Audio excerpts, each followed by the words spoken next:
জীবনে কিছু মানুষের সাথে আমাদের কোনো নামের সম্পর্ক থাকে না। নামহীন সম্পর্কে তাই অধিকার খাটানো যায় না। তাকে নিজের করে পাওয়ার স্বপ্ন দেখাটাও যেন অন্যায় হয়ে দাঁড়ায়। সেই মানুষগুলোকে আমরা প্রিয় মানুষ বলতে পারি না, আবার ভালোবাসি বলতেও পারি না। নিজের মনের সাথে সবসময় একটা মানসিক দ্বন্দ্ব লেগে থাকে। বারবার মনে প্রশ্ন জাগে, পরক্ষণেই আবার অসহায়ের মতো মন বলে ওঠে, তাকে না ভেবেও যে পারছি না। শুধু উপলব্ধি হয় যে মানুষটা আমার অনুভূতি জুড়ে থাকা বিশেষ কেউ, যাকে হারানোরও কিছু নেই, পাওয়ারও কিছু নেই।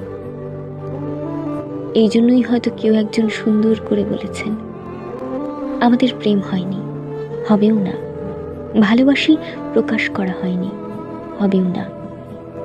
আপনি না হয় আমার জীবনে কেউ না হয়ে এসে, কেউ না হয়েই রইলেন।